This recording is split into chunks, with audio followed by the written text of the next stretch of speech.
Sir यहाँ आज पर बताइए। जो साइन है वो एक टी इक्वल टू जीरो में है, and E to the power iota E N T by H का जो है वो टी इक्वल टी के लिए है। तो सर वो टाइम डिपेंडेंट पार्ट है।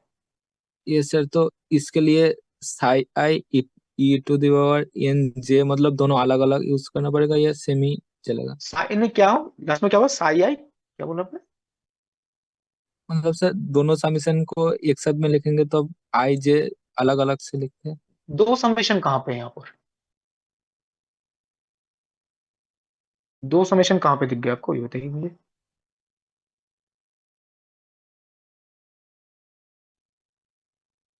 यहाँ पे तो एक ही इंडेक्स है ना। अगर आप यहाँ पे nth एनर्जी आइगन स्टेट लेते हैं तो यहाँ पर भी nth एनर्जी आइगन वैल्यू ही आएगा। ये दोनों n तो सेम ही है ना। साइएन स्टेट में एनर्जी En है।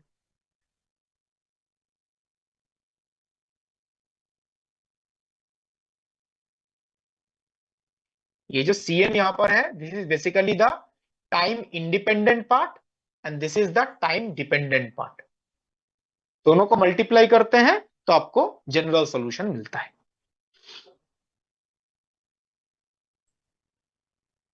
Okay sir. तो आज का क्लास यहीं पे स्टॉप करते हैं, नेक्स्ट क्लास में आगे प्रोसीड करेंगे। कोई डाउट है तो please ask. Sir previous line.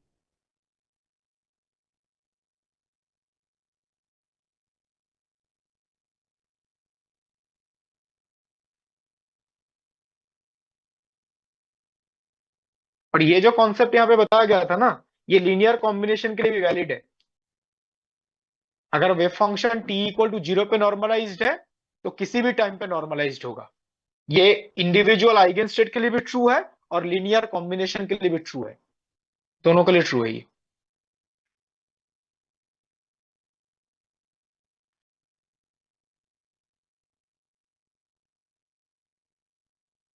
Sir third slide दिखा दीजिए।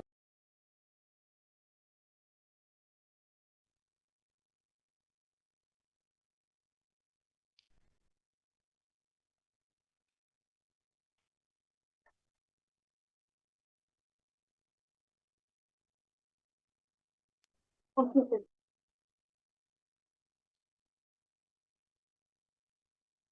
लीनियर कॉम्बिनेशन के लिए नॉर्मलाइज्ड रहेगा कैसे? सिंपल कैलकुलेशन है।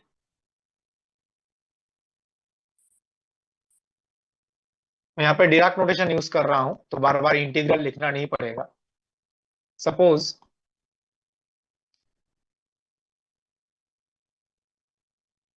Cat psi at t equal to zero is a linear combination of all energy eigenstates. Cn क्या लिखा था, केट साई n। मैं मैट्रिक्स मैकेनिक्स यूज कर रहा हूं, बार बार हमें इंटीग्रेशन नहीं लिखना है। तो this is the state of the particle at t equal to zero. ठीक है, और ये नॉर्मलाइज्ड है। ठीक है, ये नॉर्मलाइज्ड होने का मतलब है क्या कंडीशन सेटिस्फाई करेगा, डिस्कस किया था हमने पहले।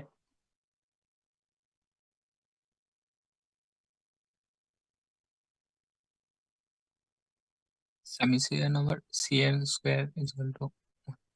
राइट, नॉर्मलाइज्ड फॉर्म होने का मतलब है summation mod C N square is equal to one. ये वन है तो नॉर्मलाइज्ड है, वन नहीं है तो नॉर्मलाइज नहीं है। तो अब मान के चल रहे हैं इनिशियल स्टेट जो है वो नॉर्मलाइज्ड फॉर्म में है, तो ये कंडीशन सेटिस्फाई करेगा।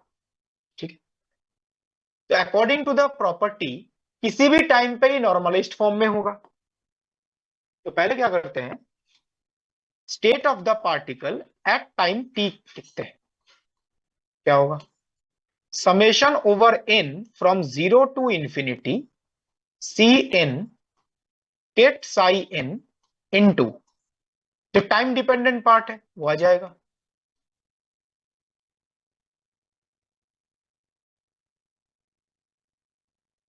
ठीक है, नाउ ये भी नॉर्मलाइज्ड है, ये प्रूफ करने के लिए, ये नॉर्मलाइज्ड होने का मतलब साई के साथ अगर हम साई का इनर प्रोडक्ट कैलकुलेट करें, क्या आना चाहिए? वन। 1 आना चाहिए, तभी बोलेंगे नॉर्मलाइज्ड फॉर्म में है। लेट्स चेक, और टी टाइम पे चेक कर रहे हैं, ठीक है। तो साई का जो हर्मिशियन कॉन्जुगेट है उसको आप लिख सकते हो summation over m from 0 to infinity C m star bra psi m, दो समेशन का प्रोडक्ट है इसलिए इंडेक्स अलग ले रहे हैं, into E to the power plus iota E M T by H cut.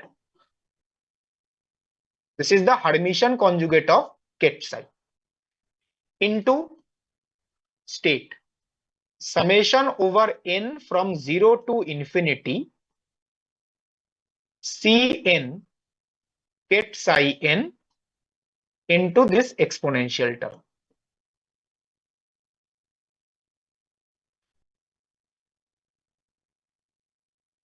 ठीक है, नाउ दो समेशन का प्रोडक्ट है, तो summation over m summation over n।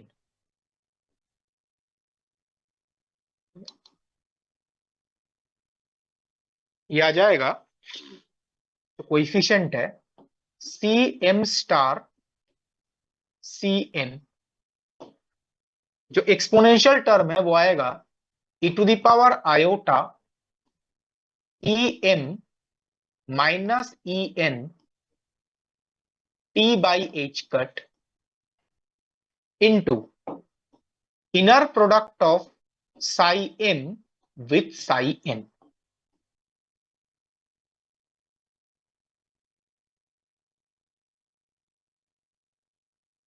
लिख सकते हैं ये।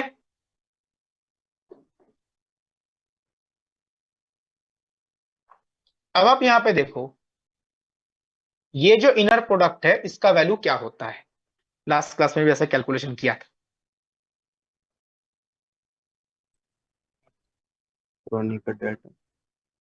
क्रोनिका डेल्टा एम एन, मतलब नॉन जीरो कंट्रीब्यूशन कब आएगा, m equal to n। m equal to n, तो this is equal to 1 only for m equal to, और इसका वैल्यू 0 होगा if m not equal to n। तो नॉन जीरो कंट्रीब्यूशन सिर्फ m equal to n के लिए आएगा। तो यहां पे क्या दो समेशन लिखने का कोई जरूरत है,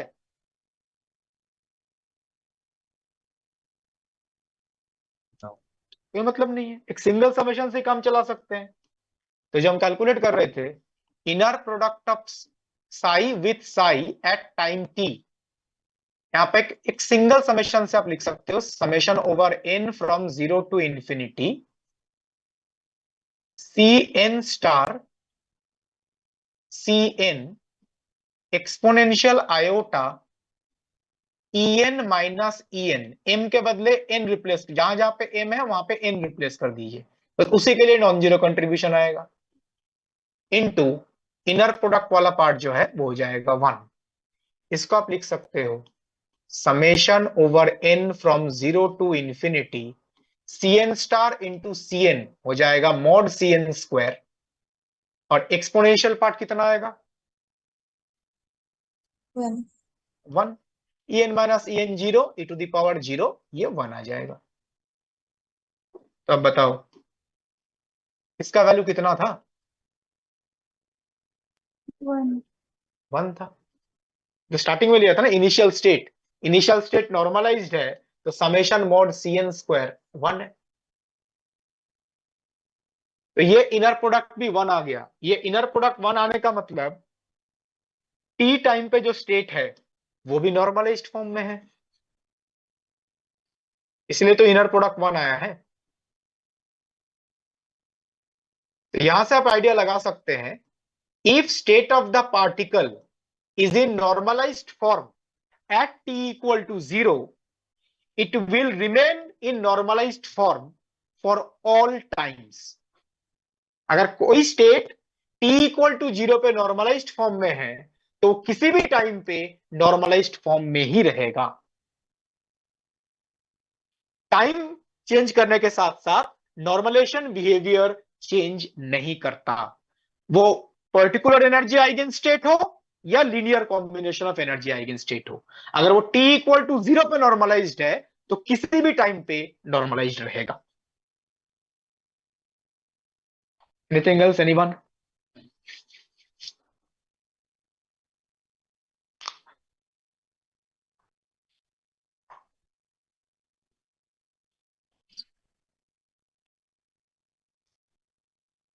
sir time independent Schrodinger equation का सॉल्यूशन समझ नहीं आ रहा है सर। सर वहाँ पर H cap psi equal to E cap psi लिखा, उसके बाद टाइम को जीरो मान के H cap psi equal to E psi कर दिया। तो सर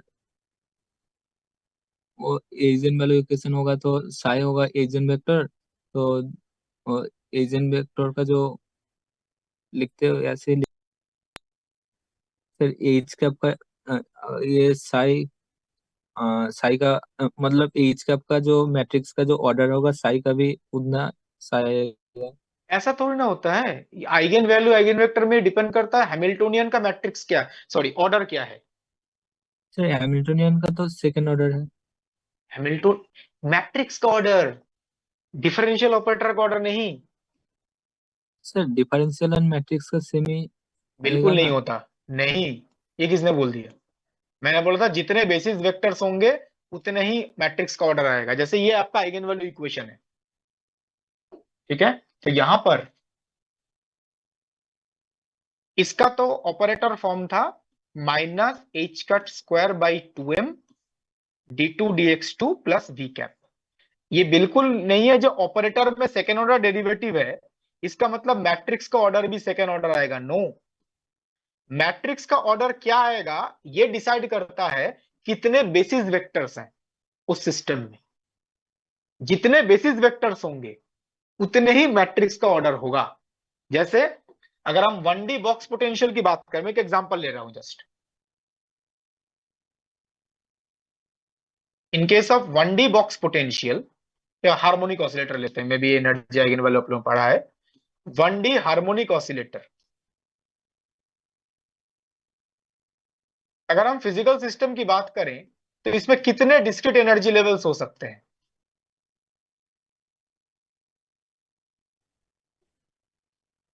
इनफाइनाइट मीनिंग। इन्फिनिट में। जैसे En होता है n plus half H cut omega, ये तो सॉल्यूशन करके पता चलता है। तो यहाँ पे infinite many discrete energy levels हो सकते हैं, E0, E1, E2, E3। Sir but एजन कितना वेक्टर है जस्ट वो जस्ट तो। Just 1 minute, just 1 minute. इसके कॉरिस्पॉन्डिंग जब आप आइगन स्टेट कैलकुलेट करोगे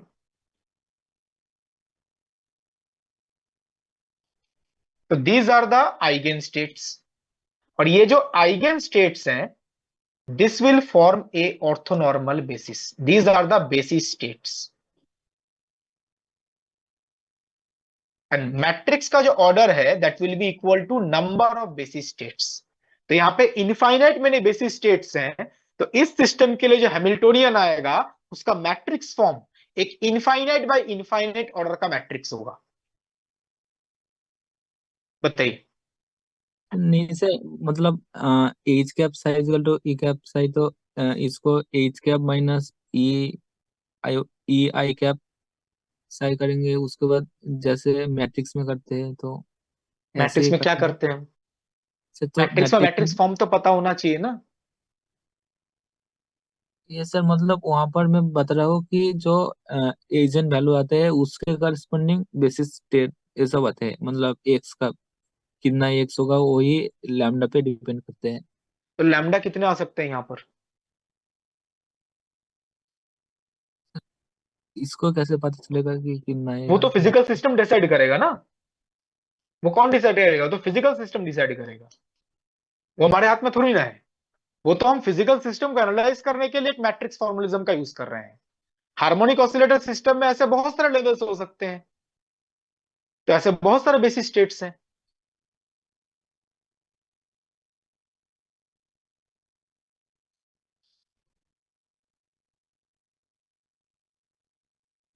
इसके पहले वाली स्लाइड।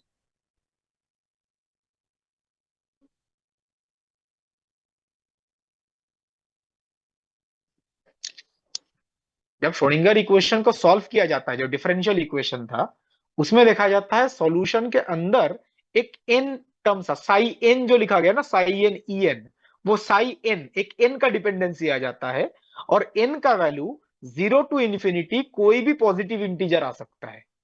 तो अगर एन का वैल्यू 0 to infinity कोई भी पॉजिटिव इंटीजर आ सकता है, इसका मतलब ऐसे कितने एनर्जी लेवल्स एग्जिस्ट करेंगे?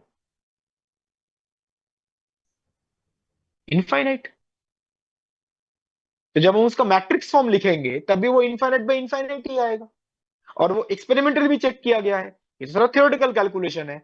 इसके अकॉर्डिंग जो रिजल्ट आएगा और जो एक्सपेरिमेंटल रिजल्ट है इन डिफरेंट नेचुरल फिनोमेना, वो मैच कर रहा है। मतलब सर यहाँ पर जो -8 का स्क्वायर बाई 2m डिस्कस है by dx equal to E X लिखा है, तो ये ई E1 E2 अलग अलग लेंगे, उसके करस्पॉन्डिंग साइड डिफरेंट डिफरेंट आएगा। बिल्कुल। तो सर ईच स्टेट के लिए साई का 2 वैल्यू आएगा, जैसे C1 E2 साई का जैसे ईच स्टेट के C1 लिए E2 समझाने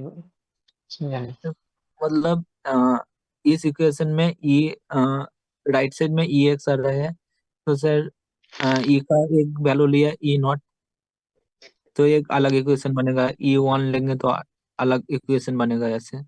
बिल्कुल। जितने आइगन वैल्यू, जितने आइगन वेक्टर्स होते हैं, उतने ही तो आइगन वैल्यू इक्वेशन होते हैं ना। इससे तो वही है। E0 होगा तो उसके करस्पॉन्डिंग 2 सॉल्यूशन आएगा साई का। दो कैसे आएगा बताइए एक बार। सर जैसे ओडीई में सॉल्व करते हैं, सेकेंड ऑर्डर है तो C1 e to the power C1 e to the power some constant into x1 plus आप C2। इसमें गलती कर रहे हो। Every differential equation is not a eigen value equation. Every differential equation is not a eigen value equation. Sir ये भी तो देखना डिफरेंस, पड़ेगा। ये दोनों डिफरेंस क्या है सर? आइगन वैल्यू इक्वेशन का मतलब क्या है? आपने डेरिवेटिव ऑपरेट किया और सेम स्टेट वापस आ गया ना। डिफरेंशियल इक्वेशन में क्या सेम स्टेट वापस आना जरूरी है उसके जब ऑपरेटर फॉर्म में आप लिखोगे? आइगन वैल्यू सर इक्वेशन में left hand side right hand side में तो सेम स्टेट आना जरूरी। अगर सेम स्टेट आता तो every state is eigen state, ऐसा थोड़ी ना होता है।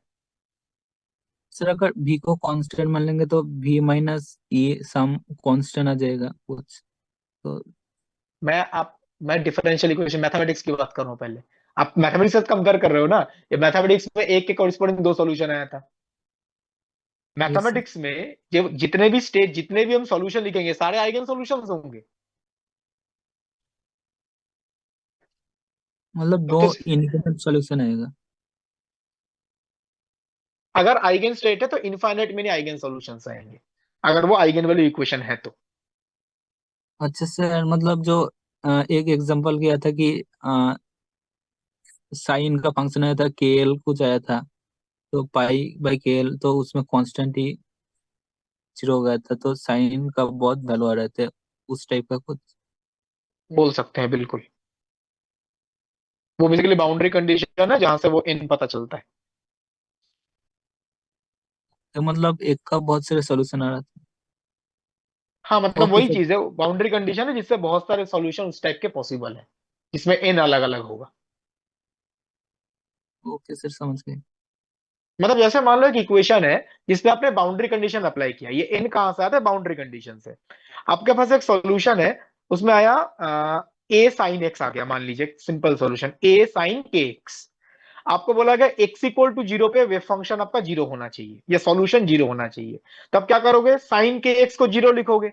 साइन के एक्स जीरो होने का मतलब के एक्स इक्वल टू क्या होगा? एन पाई। पाई एन पाई। तो एक्स इक्वल टू क्या होगा? एन पाई बाई के। वहां पे यस सर। एन के तो बहुत सारे वैल्यूज हो सकते हैं ना। Yes sir. वही यहाँ पे आइगन स्टेट है। मतलब टोटली बाउंड्री डिपेंडेंट है। बिल्कुल बाउंड्री कंडीशन।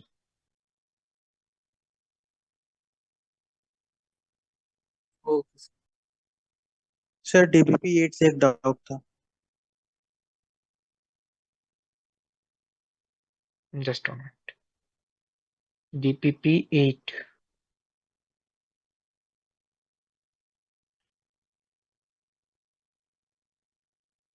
बताइए। सर क्वेश्चन नंबर 3 में वेव फंक्शन पूछा था जो सेटिस्फाई करेगा ये रिलेशन, तो साई एक्स जो एक्सेप्टेबल होना चाहिए था, तो उससे हमने जज कर कर ऑप्शन डी पे मतलब कर दिया। तो ये मेथड सही है ना?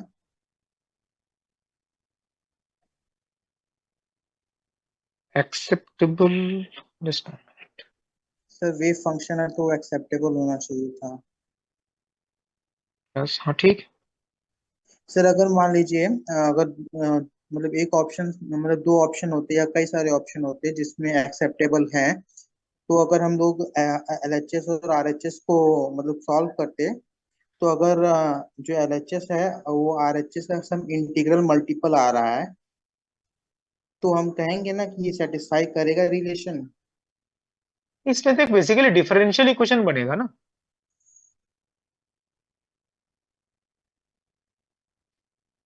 अब एलएचएस इक्वल टू आरएचएस मतलब जैसे पीएक्स स्क्वायर को आप क्या कर रहे हो, आप ऑप्शन से चेक मत करो।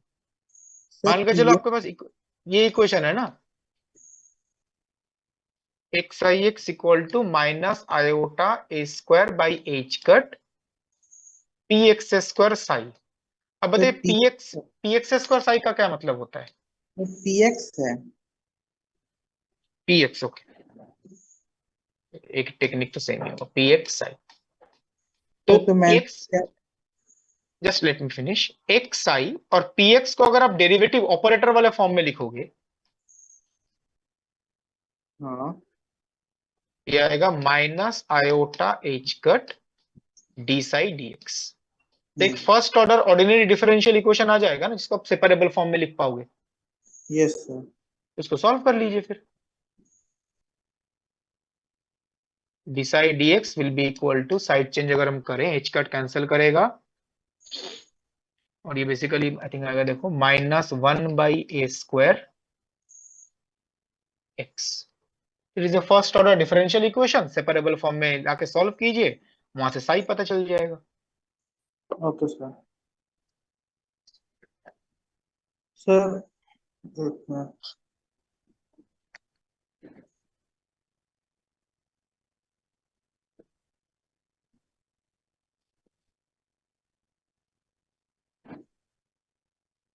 सर डीपीपी टेन का क्वेश्चन नंबर 2।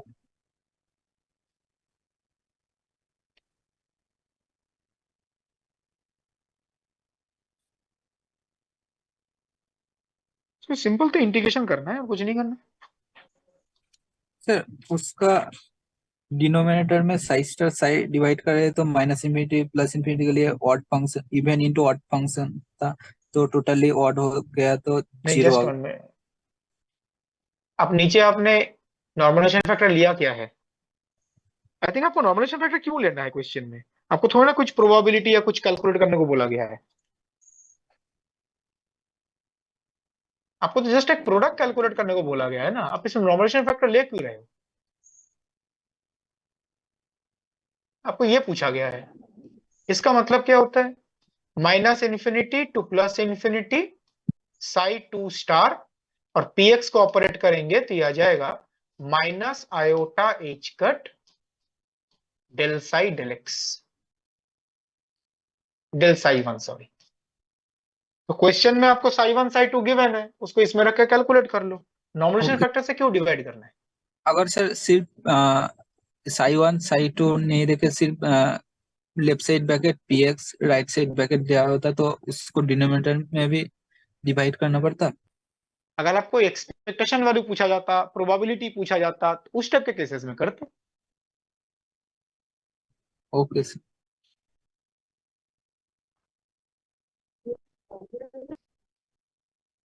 सर डीबीपी 8 के क्वेश्चन नंबर 4 में ओपन करिएगा। हम्म, सर उसमें अगर एक्सेप्टेबल नहीं लिखा होता तो ए ऑप्शन बी ऑप्शन और सी ऑप्शन तीनों सही हो जाते ना? बिल्कुल।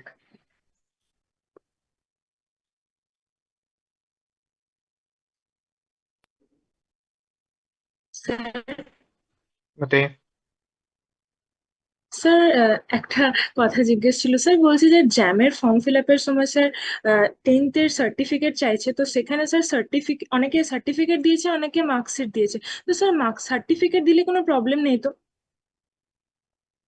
सर्टिफिकेट लिखा है तो प्रॉब्लम की किस सर्टिफिकेट मतलब लास्ट सेमेस्टर सर्टिफिकेट 10th এর না স্যার, 10th 10th এর ক্লাস 10 এর। সার্টিফিকেট মেনশন করা আছে? হ্যাঁ স্যার, সার্টিফিকেট লেখা ছিল, তো অনেকে ওই জায়গায় মানে মার্কশিটও দিয়েছে, আবার অনেকে মানে ম্যাক্সিমাম লোকে বলছে যে মার্কশিট দিয়েছে, আবার কেউ এক দুজন বলছে না সার্টিফিকেট দিলেও চলবে, তো স্যার সার্টিফিকেট দিলে কোনো প্রবলেম নেই তো? সার্টিফিকেট যদি ওখানে লেখা আছে তাহলে কোনো প্রবলেম নেই।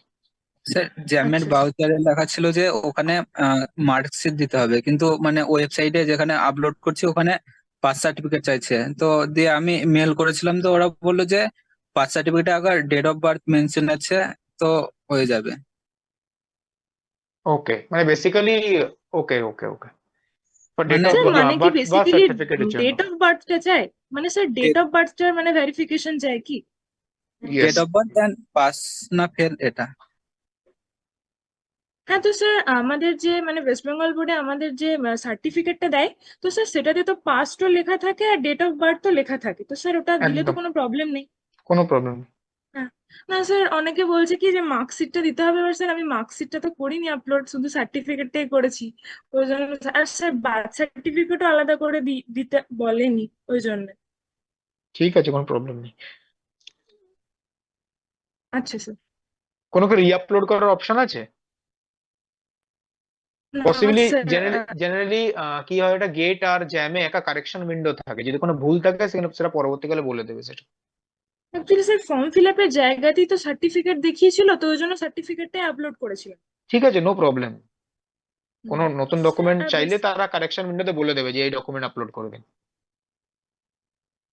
আচ্ছা স্যার, মানে ওটা স্পেশালি মেসেজ আছে? ওটা বলে দেবে, মানে ওটা ওদের ওয়েবসাইটেই হয়ে যাবে যে কারেকশন উইন্ডো আছে, এই যারা এই ডকুমেন্ট আপলোড করেন এটা আপলোড করে দাও, যদি আচ্ছা স্যার। রিকোয়ার্ড থাকে। স্যার ওটা যদি বলে তাহলে করবো তো, আর তাছাড়া নয়তো কিছু দরকার নেই তো? না, আচ্ছা জাস্ট স্যার, ঠিক আছে, thank look you at sir. The JAM website, ওখানে যা আপডেট দেওয়া চলে আসবে। আচ্ছা স্যার। सर मैंने मतलब जैम के जो ब्रोचर था तो उसमें सर मार्कशीट मांगा था, लेकिन हम्म जब हम फॉर्म भरे तो उसमें सर्टिफिकेट दिया था। तो हम्म सर्टिफिकेट हम भरा है, मतलब मैं आईसीएससी बोलता हूँ, हम्म तो कोई प्रॉब्लम नहीं ना होगी? मतलब आपकी लैंग्वेज हमें समझ में नहीं आई अभी कुछ।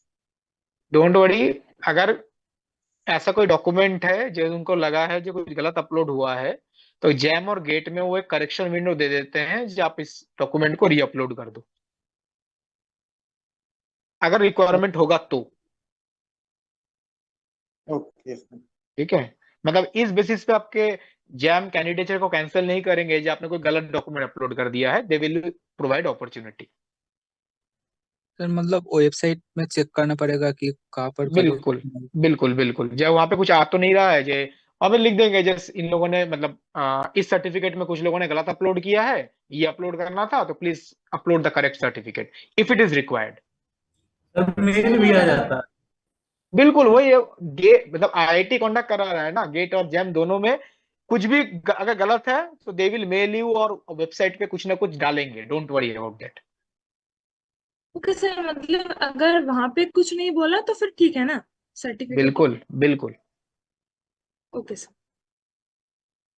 सर जब हम लोग बोलते हैं कि कोई फंक्शन डिफाइंड है, तो मतलब वो प्लस माइनस इंफिनिटी पे भी है कि फाइनाइट वैल्यू अटेन कर रहा होगा ना? बिल्कुल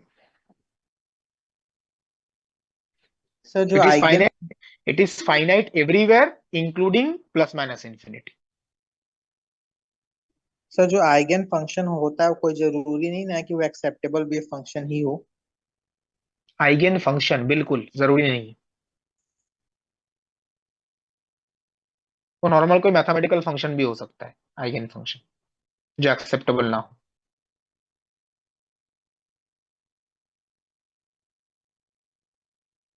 सर आज जो पहला क्वेश्चन कराया था ना आपने जेस्ट वाला, हम्म उसमें साई वन प्लस साई 2 में अनसर्टेनिटी निकाली, उसी मेथड से हम्म हम साई 1 मल्टीप्लाई साई 1 2 से भी निकाल सकते हैं क्या? साई 1 मल्टीप्लाई साई 2 में अनसर्टेनिटी। वो स्टेट क्या एक्सेप्टेबल होगा 1D में? डायमेंशन चेंज नहीं कर जाएगा साई का अगर आप प्रोडक्ट करते हो? हाँ, डायमेंशन चेंज हो जाएगी। तो वो एक्सेप्टेबल वेव फंक्शन ही नहीं होगा। अगर आप साई वन के साथ साई वन मल्टीप्लाई कर देते हैं, डायमेंशन प्रोबेबिलिटी का चला आएगा।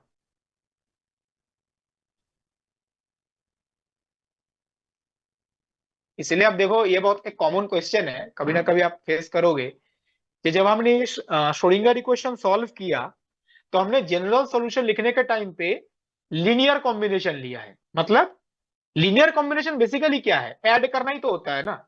C1 Sai 1 C2 Sai 2 add ही कर रहे हो आप। तो ये भी क्वेश्चन आता है, प्रोडक्ट क्यों नहीं करते? प्रोडक्ट सॉल्यूशन को रिप्रेजेंट नहीं करता। जो लीनियर कॉम्बिनेशन है वही सॉल्यूशन को रिप्रेजेंट करता है, ना कि प्रोडक्ट। बिकॉज एक तो होमोजीनियस इक्वेशन से रिलेट कर लो। होमोजीनियस इक्वेशन में अगर y1 y2 दो सॉल्यूशंस हैं तो क्या उनका प्रोडक्ट सॉल्यूशन होता है? हाँ सर। नो। जब लीनियर कॉम्बिनेशन लेंगे C1 y1 C2 y2 तब सॉल्यूशन होगा। तो यहां पे भी इसलिए लीनियर कॉम्बिनेशन लिया जाता है, ना कि product. Sai 1 into Sai 2 solution को रिप्रेजेंट नहीं करता होमोजीनियस इक्वेशन के लिए। और दूसरा पॉइंट है, साई 1 साई 2 का प्रोडक्ट करेंगे तो वो वेव फंक्शन के डायमेंशन के साथ मैच नहीं करेगा, तो वो एक्सेप्टेबल वैसे भी नहीं हो सकता। एनीथिंग एल्स और एनीवन? बताइए। सर सर, साई 1 साई 2 तो जैसे अगर आइगन स्टेट है तब तो first excited state second excited state की एनर्जी को बता देगा। लेकिन ये जो लीनियर कॉम्बिनेशन आ रहा है वो किस टाइप की एनर्जी स्टेट को बताएगा? मेटा स्टेबल स्टेट होगी क्या ये? वो एनर्जी आइगन स्टेट तो है ही नहीं। लीनियर कॉम्बिनेशन के एनर्जी आइगन स्टेट होता है? नहीं नहीं। नो। लीनियर कॉम्बिनेशन हम क्यों क्यों यूज करते हैं? Because before measurement we don't know the exact state of the particle. That's why we write it as combination of all possible states. तो सर ये जो सॉल्यूशन आ रहा है वो किसको रिप्रेजेंट करेगा? इसको रिप्रेजेंट मतलब वो बिफोर मेजरमेंट स्टेट है ना, लीनियर कॉम्बिनेशन। अच्छा this is the state of the particle before measurement. After measurement वो किसी एक स्टेट में कोलैप्स कर जाएगा। एकदम स्टार्टिंग में पढ़ा था डबल स्लिट एक्सपेरिमेंट। यस।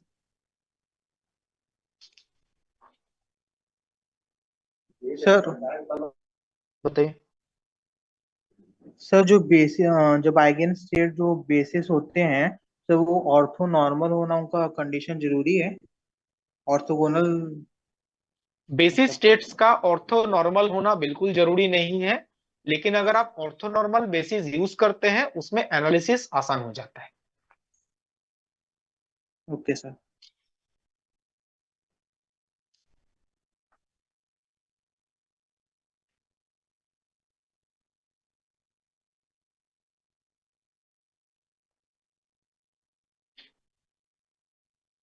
तो ठीक है, मैं क्लास एंड कर रहा हूं। Thank you very much everyone. Thank you sir.